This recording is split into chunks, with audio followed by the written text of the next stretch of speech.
When I saw the fire start and I saw the smoke coming over our neighborhood, I knew from experience that where the smoke goes is where the fire goes. There are three main ways that a home can burn: flames, embers, and heat.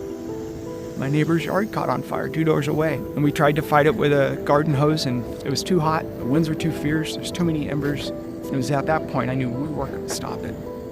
Oh, it's still hard to talk about. And I witnessed my neighbor's homes burn down.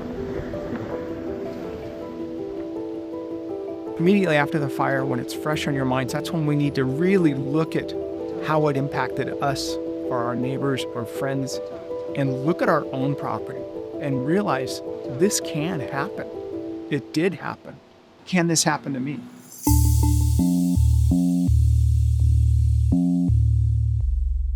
Fire experts over the years have developed two main lines of defenses to protect homes from these threats. One is home hardening, so the things that you can do to the home itself, and then you have defensible space, what you can do to the yard itself to reduce the chance of your home igniting. California over the years has developed stricter standards closer and closer to the homes. It has Zone 2, which developed in the 60s, out 100 feet, where you have to space out all of your trees. You can't have any dead vegetation. It has Zone 1, which introduced in around 2006. This is 30 feet out from the home. And then the strictest is Zone 0, within the first 5 feet of a home. And the most controversial proposal in Zone 0 is whether or not you can have any kind of living vegetation at all. So this would mean that you couldn't have any shrubs, you couldn't have flowers or cactuses, you couldn't even have grass within the first 5 feet of your house. What is Zone 0 going to do to the aesthetics and the charm and the basic livability of our communities? Hey everyone, I'm Jaime, producer at PBS SoCal. If you like what you're watching and you love exploring authentic SoCal food, arts, and culture as much as we do, click that like and subscribe button below. Hit that thanks button and show your support. I truly believe that my vegetation saved my structure. When we were here that night and the homes around us were burning, those hedges saved my life. I hid in those hedges. I still had water in the hoses. My husband was on the roof. I was in the backyard. The home behind us was fully engulfed and collapsing on itself.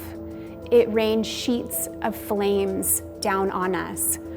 But because I had those hedges, I was protected.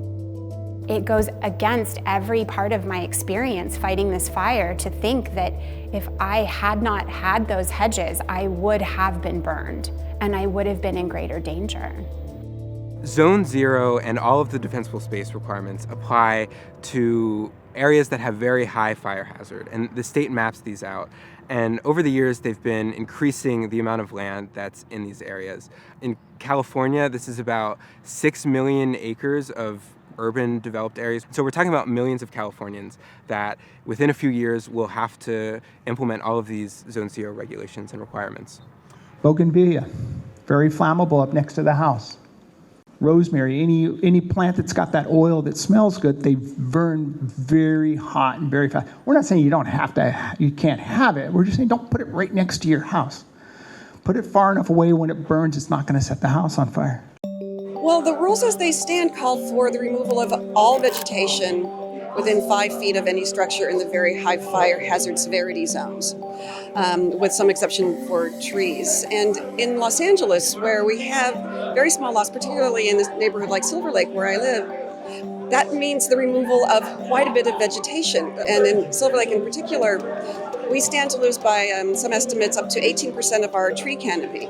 So if I look out my window, most of the vegetation I see would be at risk of removal under the Zone 0 rules. A lot of it would be under threat for sure. And all of the benefits that come with that vegetation, so the cooling effects, the biodiversity, the hedges in the neighborhood, these are like condos for birds. We see the birds coming in and out of these hedges all the time. Their privacy, security, beauty, aesthetics, pollution mitigation, there are just so many impacts that this vegetation has, and it would be a massive removal of these plants.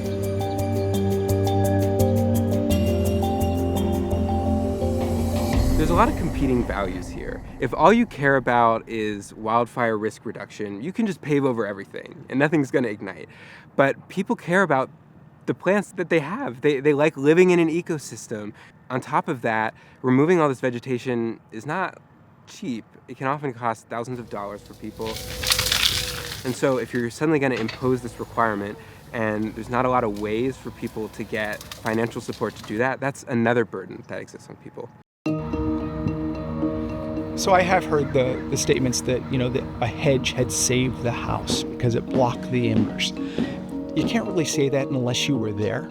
I witnessed the homes in my neighborhood burn. I've been on many strike teams and watched how homes burn. It's very difficult to come in afterwards and say, oh, that's what happened. Bottom line, for whatever reason, it didn't meet the requirements for combustion.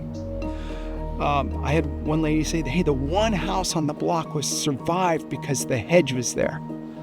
Well, what about the other 40 houses that have hedges that didn't survive? That to me is not a good ratio.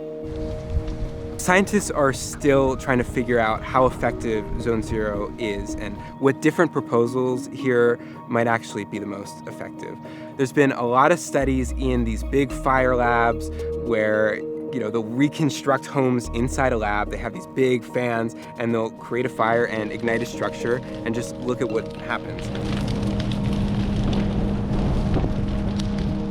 But when we step away from the lab and look in the real world, the picture is much more complex. And a lot of these steps reduce the risk of your home burning down in a fire, but they don't bring it down to zero. There are aspects of Zone Zero that absolutely make sense. Wood fencing, the gates up against the house, those can be replaced with masonry walls, steel gates, and non-combustible hardscape around your home. So those applications I completely support.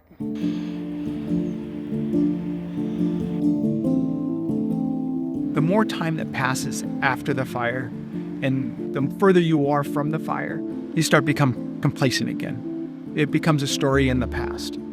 The challenge is keeping it fresh in your mind and to learn of what happened and how you can protect yourself and to continue to take that action. So it's more than just your own property. It's also your neighbor doing what they can so the fire doesn't start on their property. It's a community issue.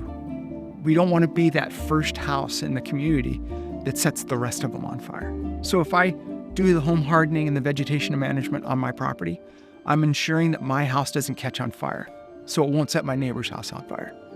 But if my neighbor has vegetation and their house catches on fire, it can burn mine down. So we're protecting each other. I hope you enjoyed watching this story as much as we enjoyed making it. If you love authentic stories from Southern California and beyond, support PBS SoCal by subscribing, liking, and clicking that thanks button to help us bring more of them to life. Thanks for watching.